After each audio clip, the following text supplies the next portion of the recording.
vamos a invocar pues la dirección de Dios, que nos ilumine, que nos dé el ser el pueblo que le conoce, que apreciamos a Jesucristo. Vamos a orar a nuestro Dios para comenzar, ¿ok?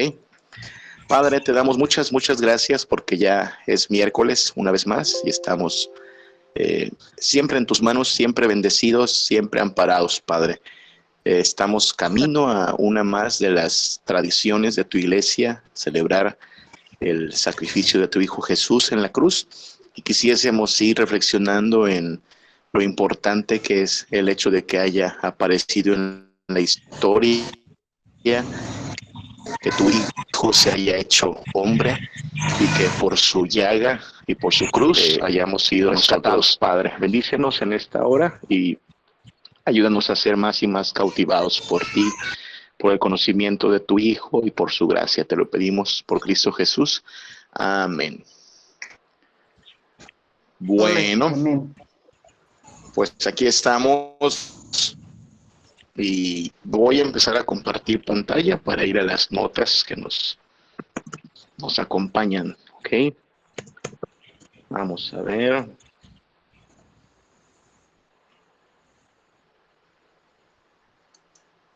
Vamos a ver. Ahí ha empezado. Vamos a ver qué tal.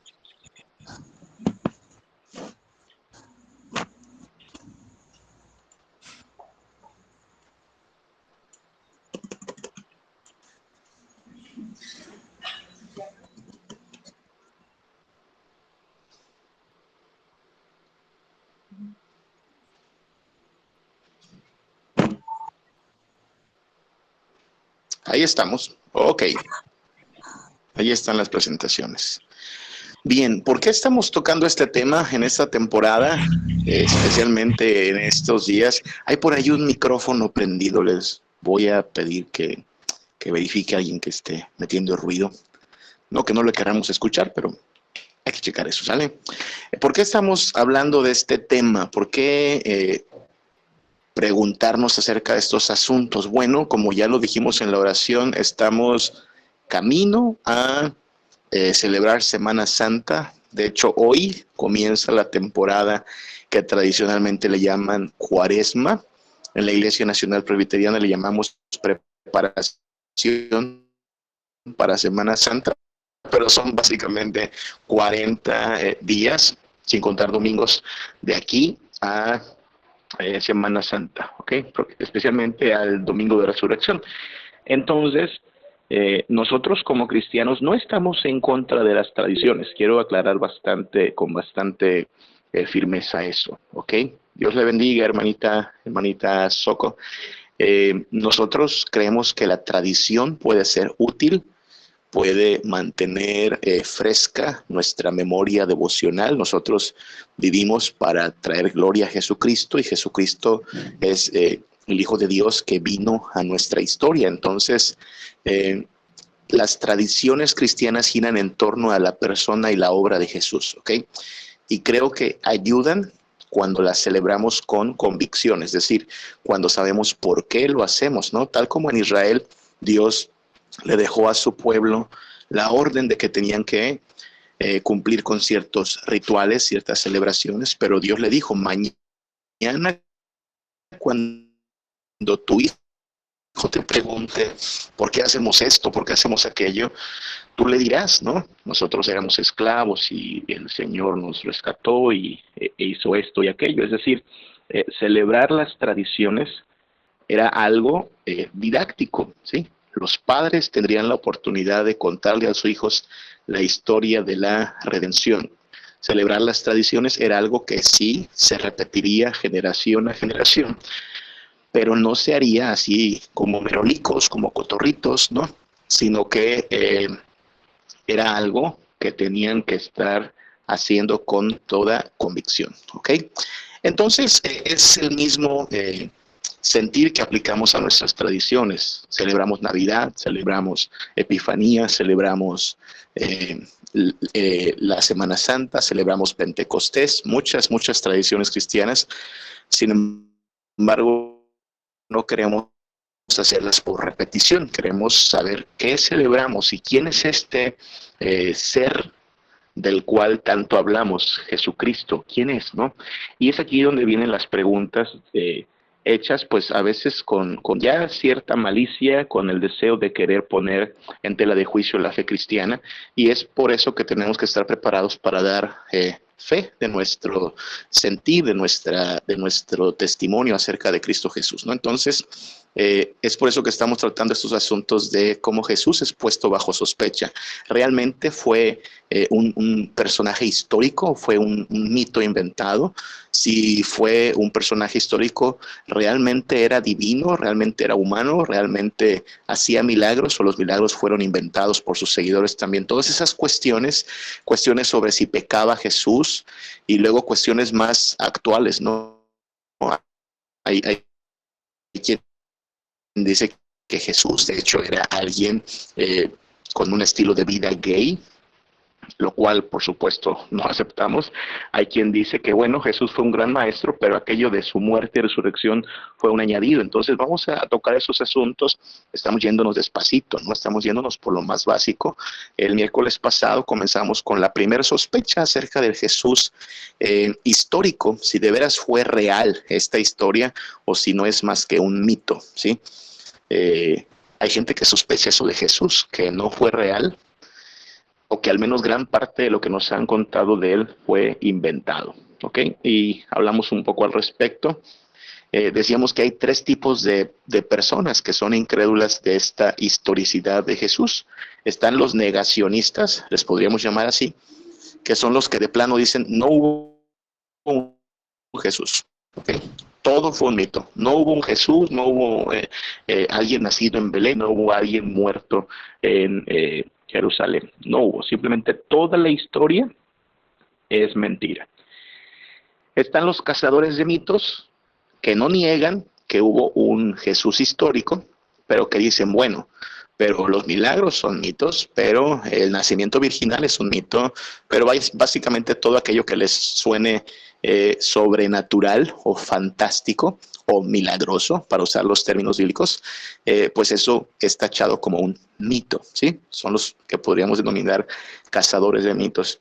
Y están los revisionistas, mucho cuidado porque estos muchas veces navegan con bandera de cristianos, ¿ok? Y muchos de estos tienen hasta títulos eh, teológicos, ¿eh? Muchos de estos tienen maestría y doctorado en quién sabe cuánta cosa. Y caen dentro de lo que llamaríamos teólogos liberales, ¿sí?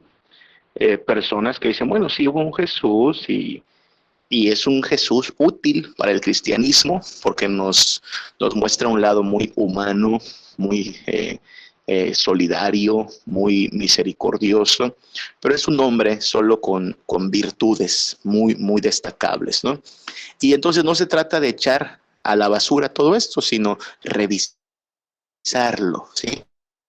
Que es, bueno, no nos preguntemos tanto si murió, si resucitó, mejor preguntémonos qué nos enseñó, ¿sí?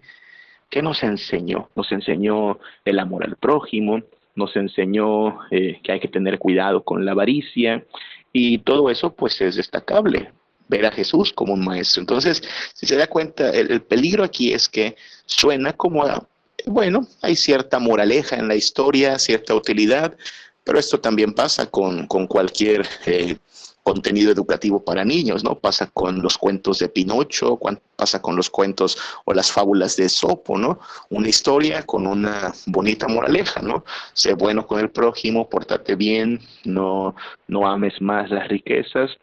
Pero hay gente que dice, bueno, pero por eso el cristianismo es una religión que puede ser útil. Y bueno, es una entre tantas, ¿no?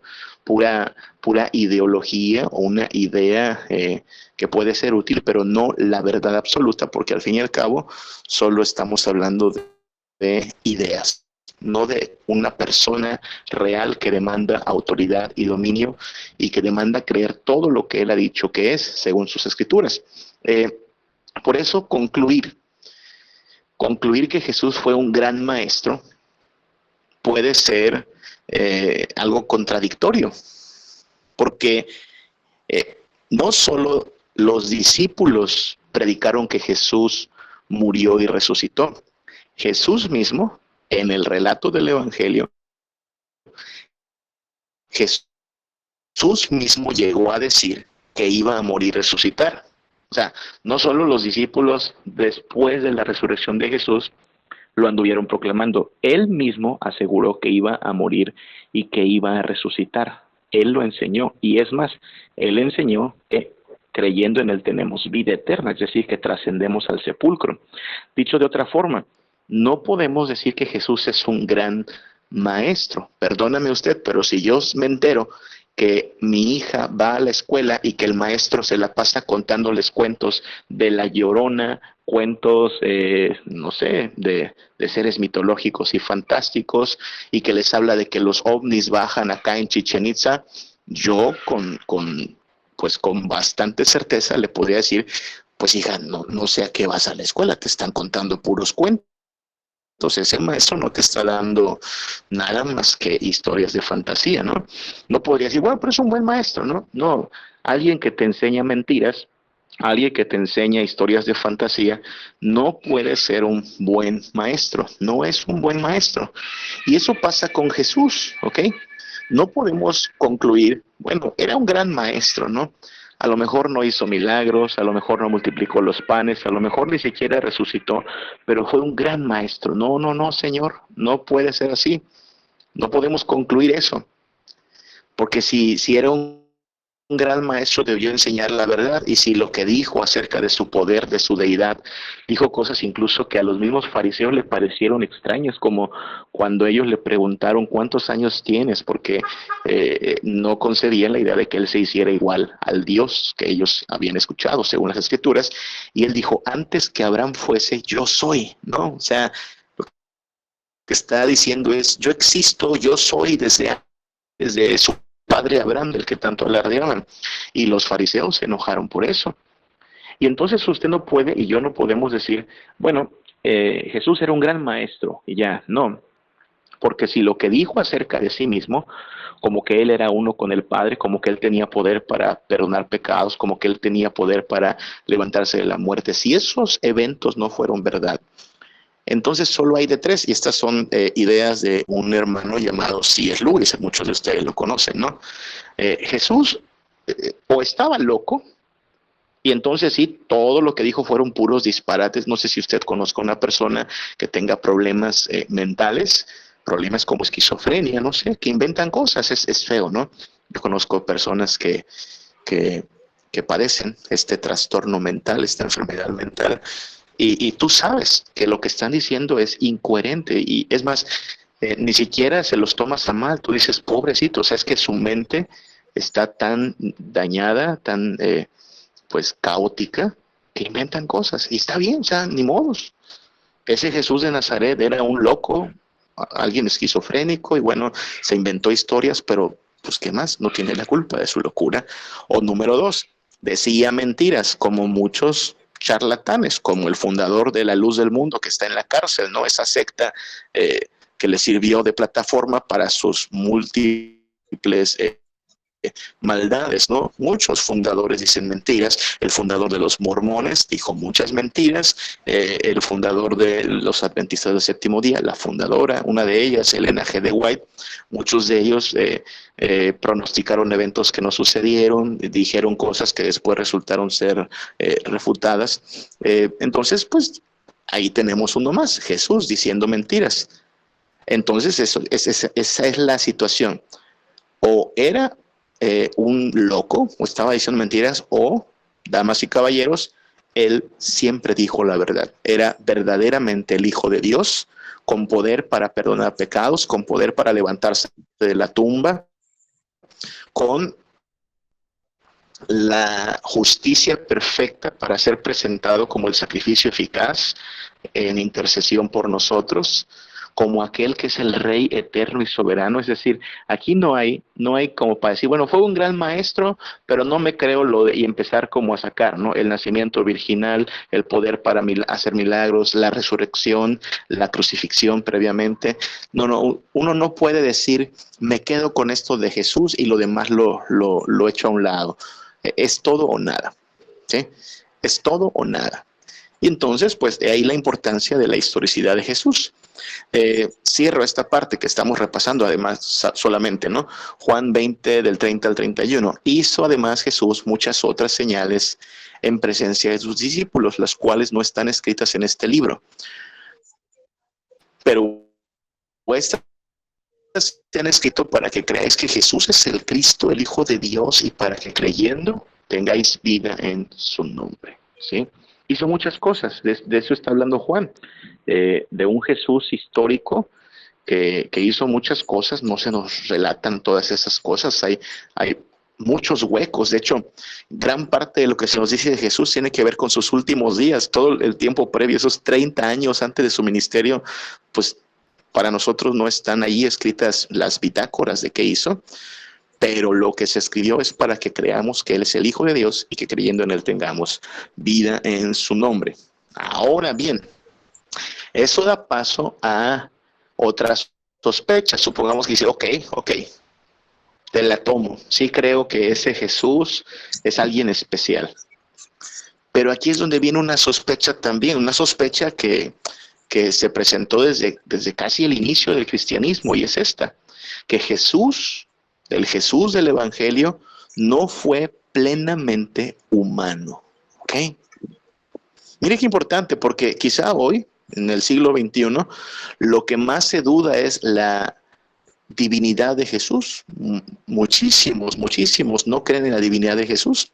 Es más, ahí están los testigos de Jehová, una de las sectas más crecientes en este siglo. Los testigos de Jehová no creen en la divinidad de Jesús. Y en gran parte también los adventistas, pero luego hablamos de sectas. Y mucha gente, le digo, quiere aceptar a Jesús como un buen maestro, pero no como un ser divino en este tiempo. Pero en los inicios del cristianismo, cuando el cristianismo estaba en su apogeo, en su nacimiento, lo que más se pudo haber cuestionado fue su humanidad, así como puede parecer de raro. Lo que la gente tendía a poner en sospecha es qué tan humano fue. Porque claro, es sorprendente la idea de que lo divino se haya acercado, que el Hijo de Dios venga a nosotros. Pero la idea de que se vuelva uno de nosotros, así de carne y hueso, que sienta lo que uno siente, que experimente lo que uno experimenta, eso fue puesto en tela de juicio en el principio, ¿ok? Y ahí uno de las sospechas que se han tenido de Jesús históricamente. ¿Realmente fue humano? Mira esta imagen, encontré esta imagen, me parece bastante interesante. Ahí tenemos a Jesús y a un lado tenemos a Hulk, ¿no?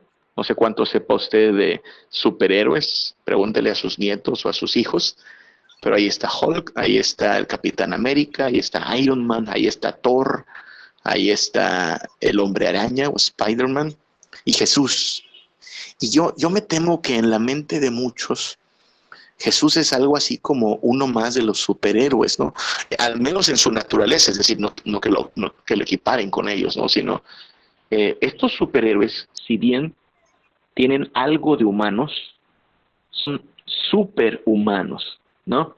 Son superhéroes, son superhumanos, tienen algo que los eleva por encima del promedio, ¿sí? Ya sea que los picó una araña radioactiva o que tuvieron exposición a una sustancia que les dio superpoderes, pero trascendieron a lo humano, ¿sí? Y es ahí donde creo que muchos colocan a Jesús también. Sí, es humano, sí, pero no tan humano, ¿ok? O sea, no es como yo del todo, ¿no? Un día estaba tratando de darle aliento y consuelo a una hermanita que estaba contándome cómo con sus luchas, con sus pruebas, se sentía desanimada. Y ya saben, no todos hemos pasado por experiencias donde las dificultades son tantas que uno pues desfallece. Y le ponía, le trataba de poner como como un motivo de su consuelo el hecho de que Jesús había venido y había soportado pruebas y se había encomendado al Padre y había encontrado en el Padre fortaleza. Y mi hermanita me decía, entre otras cosas, bueno, pero él era Dios, ¿no? Él era Dios. O sea, estaba mi hermana como tratando de decirme, es que, bueno, Jesús no padeció en realidad como nosotros padecemos, ¿no? No era tan humano en realidad. Y eso es lo que se pone en tela de juicio, se da cuenta, que Jesús realmente haya experimentado en carne propia lo feo, lo triste, lo difícil, lo, lo, eh, lo miserable que puede llegar a ser la experiencia humana. Eso es lo que está bajo sospecha. Y aquí una palabra importante, un concepto muy importante, es el concepto de encarnación. Porque la historia de Jesús, el evangelio de Jesús comienza desde la encarnación, ¿ok? Mire que voy a hacer la precisión, estamos hablando de esto hoy, 22 de febrero del año 2023. Hace apenas 2 meses estábamos celebrando Navidad. Fíjese qué rápido pasa el tiempo, pero hace 2 meses estábamos a 22 de diciembre. No sé cuántos de ustedes tienen pinito en su casa, pero el aire era navideño y se siente esa vibra, ya sea por la tradición o por lo que se canta y se escucha en la radio, en todos los lugares. Pero esa celebración, Navidad, gira en torno a la encarnación. Y este es un asunto importante. Lo que proclama el Evangelio es que el Hijo de Dios, verdadero Dios, sea humanado, sea encarnado. Es un misterio en realidad. Cuando digo misterio, hablamos de algo tan asombroso, tan grande e importante, que nuestra mente como que no lo alcanza a abarcar, ¿sí? Que no significa que no lo entendamos, pero precisamente porque lo entendemos decimos, wow, esto es algo que trasciende a lo común. No todos los días el Hijo de Dios se encarna, ¿ok? Y entonces este asunto es importante, porque la Biblia especifica en Juan 1:14, por ejemplo, que el Hijo de Dios, al cual se denomina aquí el Verbo, fue hecho carne, ¿sí? Aquel Verbo fue hecho carne y habitó entre nosotros y vimos su gloria, gloria como del unigénito del Padre. El único Hijo de Dios, el único en su especie, único en su ser, lleno de amor, lleno de gracia y lleno de verdad. Ya desde aquí nos está diciendo que la encarnación fue un acto del amor de Dios y del amor de Cristo. Tu encarnación fue un acto de amor. Mire que acabamos de pasar todavía hace poquito, el 14 de febrero, y ya sabe, en nombre del amor se hacen tantas cursilerías, ¿no? Pero nuestros intentos de amor se reducen a un osito de peluche, a un ramo de flores, a una serenata. Los que tienen más recursos o los que tienen más eh, romanticismo, pues hacen cosas más grandes, pero el amor de Dios no se manifestó en accesorios, no se manifestó en bienes que se podían comprar de otra manera, no, se manifestó en la encarnación de su Hijo. Se hizo hombre, eso es lo que especifica el Evangelio.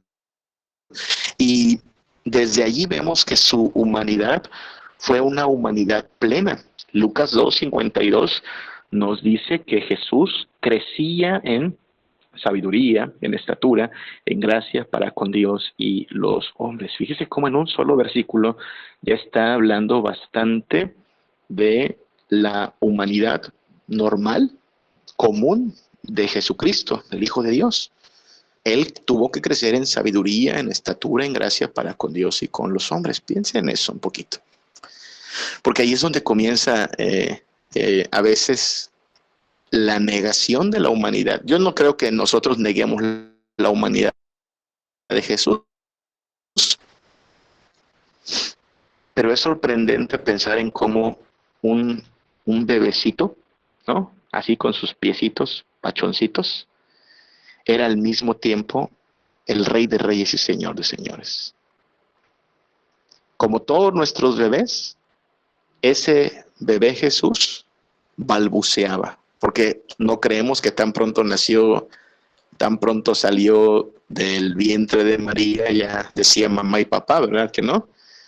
Dijo su primer palabra. Sabrá Dios cuál habrá sido su primer palabra, ¿no?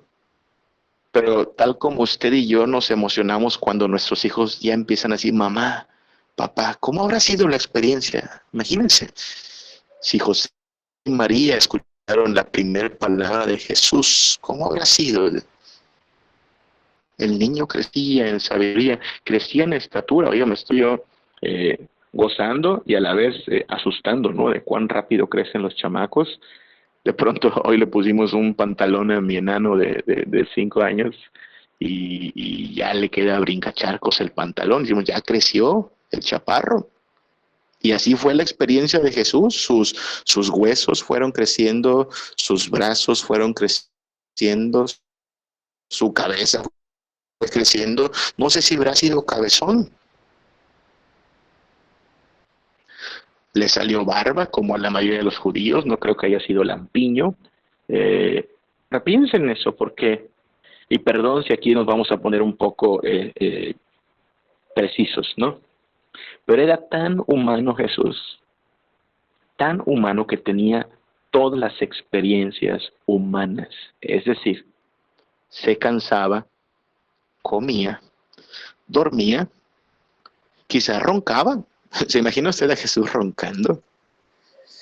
Eh, Tenía hambre y también iba al baño y también pues tenía mal aliento y en sus ojos había lagañas y en su nariz había mocos, como todos los humanos.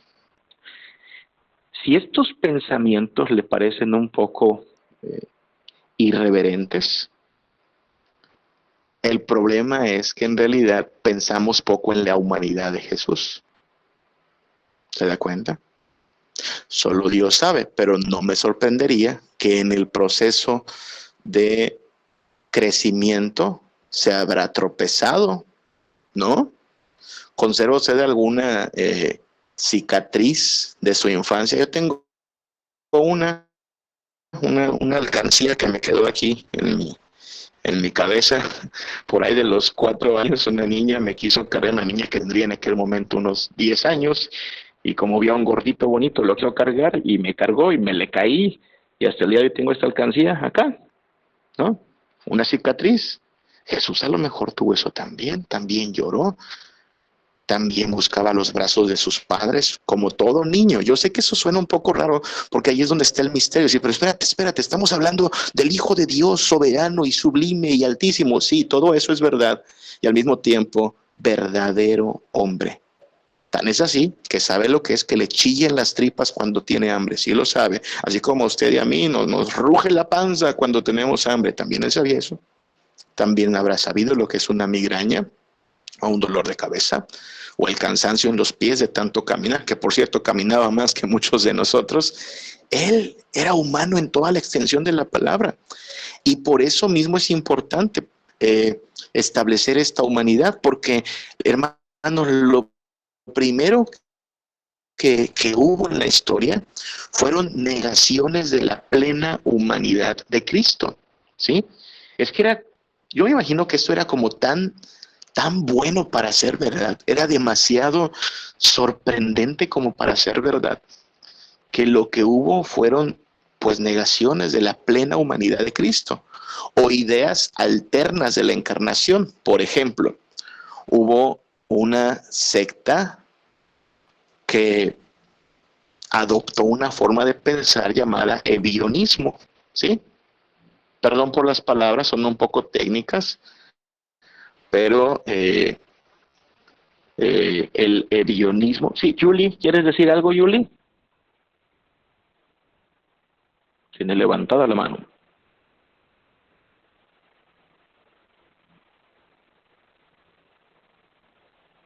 ¿Quieres hablar?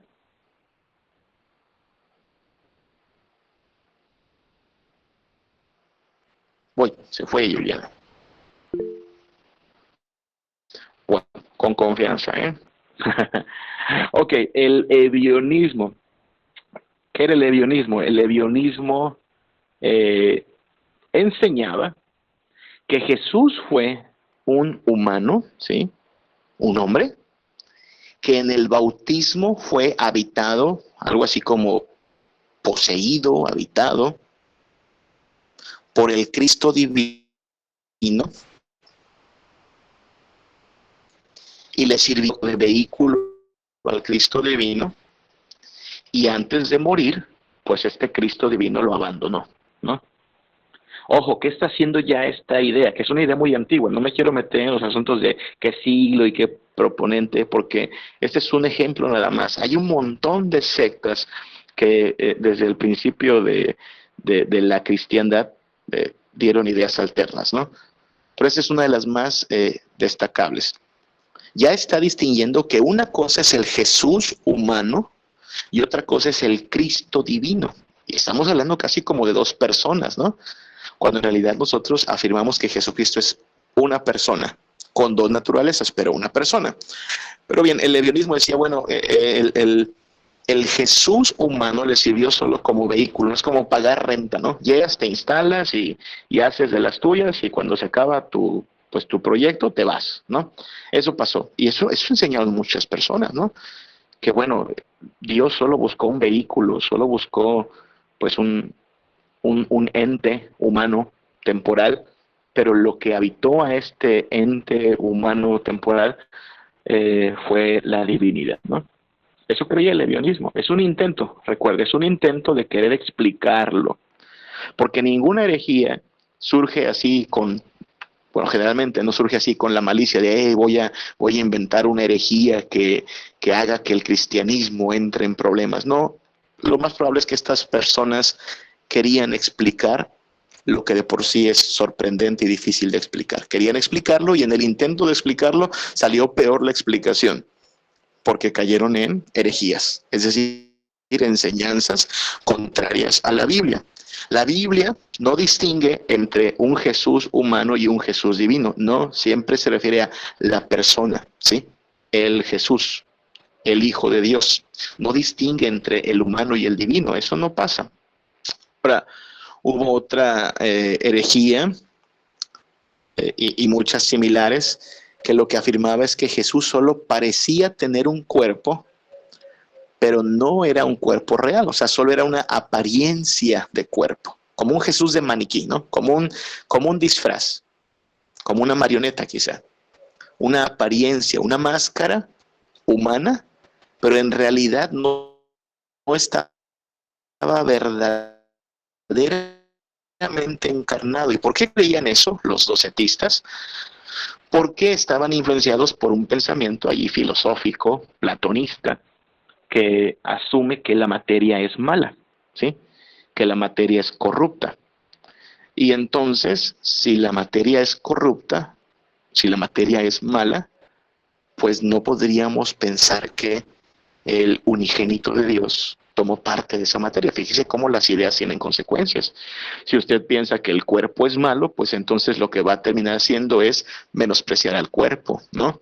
Cuerpo malo. Y eso es lo que pasó a lo largo de la historia también con muchos movimientos monásticos, ¿no?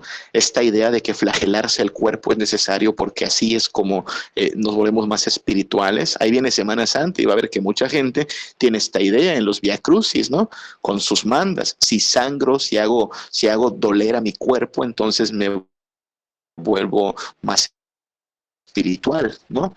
Pues más o menos esas son las ideas del docetismo, ya que la materia es mala y el cuerpo es malo, pues el Hijo de Dios no podía tener contacto con lo malo, no se encarnó de verdad, parecía humano, se veía como humano, pero no era humano, siempre fue solo divino. Y está otra idea por ahí que se llama el apolinarianismo. Exacto, hermano Pablo, exacto, sí, esta idea de que abstenernos de comer carne porque la carne es mala, hermano, si la carne es mala, entonces no hay que comerla nunca, ¿no? No nada más en Cuaresma, ¿no? Pero sí, es muy común este pensamiento de que lo material es malo, y entonces mientras menos contacto con lo material, más espirituales. Eso es un dualismo que también hay que demoler, y hablaremos más de eso el próximo miércoles cuando veamos el otro extremo de estas sospechas que tiene que ver con la divinidad de Jesús. Pero estaban los apolinarianistas, o el apolinarianismo, perdón que sea tan extenso ese nombre, que decían, bueno, sí, él fue humano en todo, nada más que su mente era una mente divina, lo cual es extraño, ¿no? O sea, todo era humano, menos la mente. Por eso nos quedamos con un Jesús así como descabezado, ¿no? O sea, tiene manos de hombre, cuerpo de hombre, corazón de hombre, pero la mente es la divina. Hay un problema allí, le voy a decir cuál es el problema. Eh, los pecados, por ejemplo, no comienzan en la mano, no comienzan en los pies. Tal parece que los pecados comienzan en los pensamientos, ¿verdad? De hecho, por eso Jesús enseñó que el adulterio no solo es acostarte con una mujer que no es tuya, sino ya a codiciarla. Codiciarla hace que ya adulteres con ella en tu corazón. Entonces, el problema está en que si Jesús no tenía una mente humana como la mía, pues entonces no se puede compadecer de mí. No sabe lo que es la miseria humana, no sabe lo que es un pensamiento de tristeza y no sabe lo que es la tentación tampoco, porque pues una mente divina no puede pensar como yo, ¿no? Entre otras cosas, por supuesto. Pero siempre estas ideas nos llegan con un Jesús así como mocho, ¿no? Un Jesús incompleto, un Jesús superhéroe, ¿no? Así, wow, cuánto poder, cuánto milagro, sí, pero es como un superhéroe, ¿no? Es no tan hombre, es más como fuera de lo normal, es espectacular, pero no es alguien cercano a nosotros. Y esos son muchos de los errores que vienen de esta sospecha de la no humanidad de Jesús, o no la humanidad plena, que nos quedamos o con un hombre que fue habitado por la divinidad, ¿sí? Solo fue un vehículo, o nos quedamos con un ser divino disfrazado de humano, ¿sí? Y por lo tanto, pues hasta nos engañó, ¿no? Porque pues nos trató como ingenuos, ¿no? Los engañé, no soy como ustedes.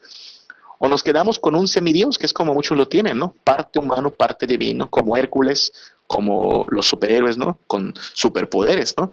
Que los hacen, de hecho, superiores a los humanos, ¿no? Por eso el Capitán América, pues no sabe lo que es que le duela algo, porque es más que un humano. No es humano, ¿no? Y ese es el problema, que un Jesús así no solo no es el que la Biblia nos presenta, sino que además no es un Jesús realmente cercano a nosotros. ¿Qué dice la Biblia al respecto? La Biblia nos da la buena noticia de que Jesús es cercano a nosotros, empático con nosotros, nos entiende en verdad. Mire lo que dice Hebreos 4:15. Hebreos 4:15 habla de Jesús, bueno, todo Hebreos habla de Jesús como nuestro sumo sacerdote, nuestro intermediario, nuestro intercesor. Y dice Hebreos 4:15 que no tenemos un sumo sacerdote que no pueda compadecerse de nuestras debilidades, las que usted quiere enumerar, ¿no? Fragilidad, tristeza, turbación, ansiedad. Él sabe lo difícil que es la vida.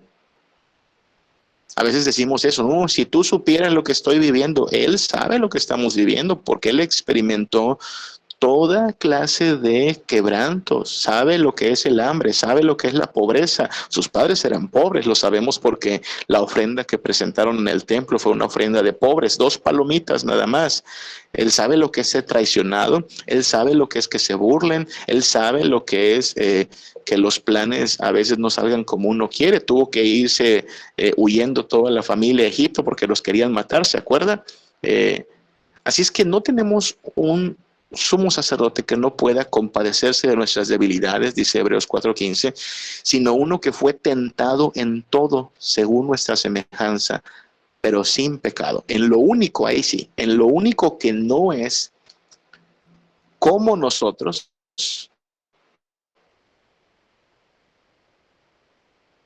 es en que él no tiene pensamientos corruptos o una voluntad corrompida, porque él es sin pecado.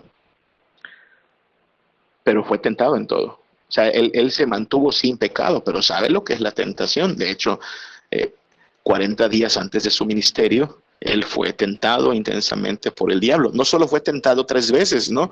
Asumimos que Mateo nos narra 3 de las tentaciones, pero fue tentado todo ese tiempo y todo su ministerio. Entonces, Él puede compadecerse de nosotros. No sé cuántas veces usted ha escuchado que alguien le quiere consolar con las palabras, te acompaño en tu dolor, ¿no? Sí, sé, sé por lo que estás pasando. Y a veces nos queda como la experiencia de, no sabes. Por más buen amigo que quieras ser, no sabes porque no estás en mis zapatos, ¿no? Bueno, el Jesús del Evangelio es un Jesús que en verdad sí, cuando dice, te acompaño en tu dolor, o esa expresión, no, lo siento mucho, lo siento significa que realmente lo sientes, ¿no? Que sabes lo que es estar ahí. Bueno, Jesús puede decirnos, te acompaño en tu dolor, Jesús puede decirnos, lo siento, porque Él sabe lo miserable que puede ser la existencia humana. Isaías 53:3 dice que Él fue despreciado y desechado entre los hombres, varón de dolores, experimentado en quebranto, y como que escondimos de Él el rostro. Y fue menospreciado y no lo estimamos. Mire qué interesante, porque a diferencia de los superhéroes, usted sabe, los superhéroes de las historias ficticias se vuelven famosos, se vuelven importantes, se vuelven el centro de atracción. La gente los aplaude, la gente quiere su autógrafo. El, el, el Jesús del Evangelio, el Jesús que vino a nosotros, el Hijo de Dios encarnado, no fue amado por las multitudes, no fue aclamado por la gente, no le buscaban para pedirle un autógrafo, por cierto. Fue menospreciado, fue desestimado. A lo suyo vino y los suyos no le recibieron. No sobrepasaba del promedio. De hecho, Isaías también nos dice que no había en él atractivo alguno. Hollywood, usted sabe, para poner a Jesús en las películas de Hollywood, ponen a un hombre con barba de candado, guapísimo, piel blanca, un cutis perfecto, cabello tratado con sedal, ¿no? Un Jesús de portada de revista, ¿no? No, ese no es el Jesús que vino a nosotros. El Jesús verdadero era un hombre común y corriente. De hecho, fue menospreciado más de una vez. La gente se burló de él. Es más, en la cruz hasta se burlaban de él, ¿no? No que muy Mesías tú, ¿no? Si de veras es el Mesías, pues que lo demuestre. No daban un quinto por él. Así es que si usted y yo hemos sido menospreciados, burlados, creo que aquí no hay ningún ganador del premio Nobel, no hay nadie que tenga gran influencia en este mundo, hermanos. Perdón, pero somos gente muy común y no sobrepasamos el promedio de las personas. No, bueno, Jesús sabe lo que es eso. Jesús sabe lo que es ser menospreciado, ser alguien no tenido en cuenta. Eso Jesús lo sabe. Filipenses 2, del 6 al 8, de hecho, enmarca el grado de entrega de Jesús. Jesús, siendo en forma de Dios, no se aferró a esa gloria como algo que quisiera conservar al venir acá a la tierra, sino que se despojó a sí mismo tomando forma de siervo, hecho semejante a los hombres. Y estando en esa condición de hombre, se humilló a sí mismo, haciéndose obediente hasta la muerte y muerte de cruz. Esto es lo sorprendente del Evangelio, que Dios se haga hombre. Sí, suena una locura. De hecho, Pablo dirá esto a los griegos les suena una locura y a los judíos les parece imposible de creer. Pero esta locura del Evangelio es la que proclamamos, el Hijo de Dios crucificado, haciéndose como nosotros, tomando forma de siervo. Claro, esto nos está llevando al otro extremo, porque entonces alguien diría, entonces se hizo hombre y dejó de ser Dios. No. Se hizo hombre y fue hombre y Dios, y vivió hombre y Dios, y murió hombre y Dios, y resucitó hombre y Dios. De eso hablaremos el próximo miércoles, Dios mediante. Pero hoy estamos hablando de la humanidad, ¿sí? Que nadie diga que Jesús, pero él era más que un humano. Bueno, pero era 100% humano, ¿sí? Era alguien totalmente humano y estuvo dispuesto a experimentar todo el quebranto y la miseria humanos para mostrarnos cuán grande es su amor, para sacrificarse en nuestro lugar, para ofrecerse como sustituto en la cruz. Reflexiones de la humanidad de Jesús. Bueno, una reflexión básica es, el cuerpo de entrada no es malo, hermanos. El Hijo de Dios se hizo hombre, no aparentó ser hombre, se hizo hombre. Y el cuerpo en realidad no es malo, ¿sí? Lo que se corrompió por el pecado no fue el cuerpo del ser humano, fue el ser humano en su totalidad, en todas sus facultades, en todos sus aspectos. Y Jesús lo que hace es redimir precisamente al ser humano en su totalidad, es decir, nos redime en cuerpo, en alma, en pensamientos, en voluntades. Por lo mismo, el hecho de que Jesús se haya encarnado nos indica que el cuerpo no es malo. Por eso debemos cuidar nuestro cuerpo como templo del Espíritu Santo y por eso creemos en la resurrección de la carne. Nosotros no creemos que el Señor viene solo por nuestra alma, ¿no? No, viene por la humanidad completa, es decir, por el humano completo, por nosotros, y por eso nos promete resurrección. Algo más que hay que decir es que este es el mejor mundo que existe, ¿sí? Así como suena miserable, un mundo complicado, un mundo con dolor, un mundo pues con bastantes problemas. Este es el mejor mundo que existe. ¿Por qué cree? ¿Por qué llegamos a esta conclusión? Bueno, porque este es el mundo donde el Hijo de Dios aparece en la historia. Recuerde que todo redunda en la gloria de Dios y por lo tanto, este fue el mundo que mejor cumplía el propósito de Dios de manifestar la gloria de su Hijo. Si hubiese existido otro escenario en el cual la gloria del Hijo de Dios se pudiese haber manifestado con mayor plenitud, mayor grandeza, sería aquel y no este. Pero en este mundo en el cual estamos hoy respirando, aquí fue donde el Hijo de Dios entró en la historia y se encarnó, porque este es el mejor mundo. Claro, tiene sus problemas, pero esos problemas están en proceso de ser revertidos precisamente para la gloria del Hijo de Dios.